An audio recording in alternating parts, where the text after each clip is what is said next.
જય ભીમ જય Bharat technical scale અપમાં આપ સૌનું સ્વાગત છે। હું છું યશવર્ધન શાક્ય। તો મિત્રો એક મિત્રનો પ્રશ્ન હતો કે આપણે જે પ્રોગ્રેશન મોડ્યુલ છે અહીંયા સ્ટુડન્ટ મુવમેન્ટ અને પ્રોગ્રેશનમાં આ પ્રોગ્રેશન મોડ્યુલ જે છે એને આપણે હમણાં જ આપણે બધા એને કામ પૂરું કર્યું છે અને એને ફાઇનલાઇઝ પણ કર્યું છે।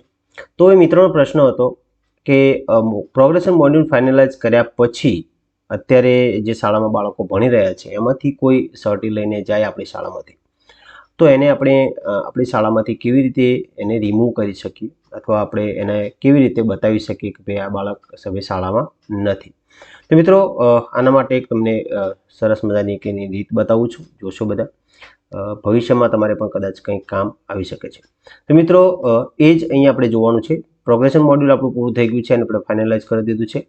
હવે કોઈ બાળક આપણા સ્કૂલમાંથી ટીસી લઈને જાય છે તો આ જ ઓપ્શનની અંદર તમે અહીંયા જો ટ્રાન્સફર સર્ટિફિકેટ મોડ્યુલ અહીંયા એક આપેલું છે, નીચે તમે જોઈ શકો છો। એની પર આપણે ક્લિક કરવાનું છે અને અહીંયા તમારા સ્કૂલમાંથી જે બાળક સર્ટી લઈને ગયું છે એ બાળકનો અહીંયા આપણે સ્ટુડન્ટ પેન નંબર આપણે અહીંયા લખવાનો છે। તમે એનો ત્યાંથી શાળાના જે ડેશબોર્ડ છે અથવા શાળાનું જે લિસ્ટ છે બાળકોનું એમાંથી તમે કોપી કરીને અહીંયા તમે લાવી શકો છો। એને તમારે અહીંયા ગો ઉપર ક્લિક કરવાનું છે અને ગો ઉપર ક્લિક કર્યા પછી નીચે તમે જોઈ શકો છો કે અહીંયા તમને ઓપ્શન અહીંયા જોવા મળી રહ્યા છે। હું તમને થોડું ઝૂમ કરીને બતાવું એટલે તમને ખબર પડશે। આ તમે જો અહીંયા લખેલું છે left school already with TC, issue new TC અને માર્ક ડ્રોપ આઉટ।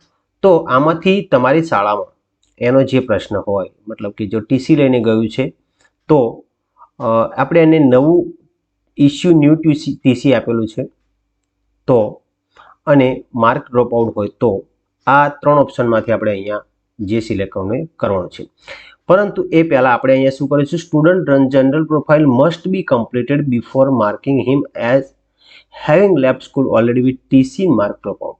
તો આ બાળકને સૌથી પહેલાં આપણે એનું જે જીપી છે એ જીપી આપણે એને ક્લિયર કરવાનું છે, મતલબ કે એનું આપણી જીપી જનરલ પ્રોફાઇલ છે એની ભરી દેવાની છે। જનરલ પ્રોફાઇલ ભરેલી હશે તો જ એ બાળકને તમે અહીંયાથી લેફ્ટ કરી શકશો। તો અહીંયા પેન નંબર જે અહીંયા સિલેક્ટ કરવાનો છે આપણે અહીંયા નાખવાનો છે, ગો કરવાનું છે। બાળકની બધી વિગત અહીંયા આવી જશે। વિગત આવી ગયા પછી આપણે અહીંયા left school already with TC પર ક્લિક કરવાનું છે અને એને ઓકે આપવાનું છે। તમે એને ઓકે આપશો એટલે એ બાળક આપણી શાળામાંથી જતું રહેશે અને સામેની શાળા જે છે જેને એને ઇમ્પોર્ટ કરવા માગે છે તેને ઇમ્પોર્ટ કરી શકશે। તો મિત્રો આટલી વિગત આપણે અહીંયા વિડીયોમાં જોવાની છે। તો મિત્રો માહિતી ગમી હોય તો કોમેન્ટ કરશો અને શેર કરશો અને વિડીયોને લાઈક કરવાનું ન ભૂલતા।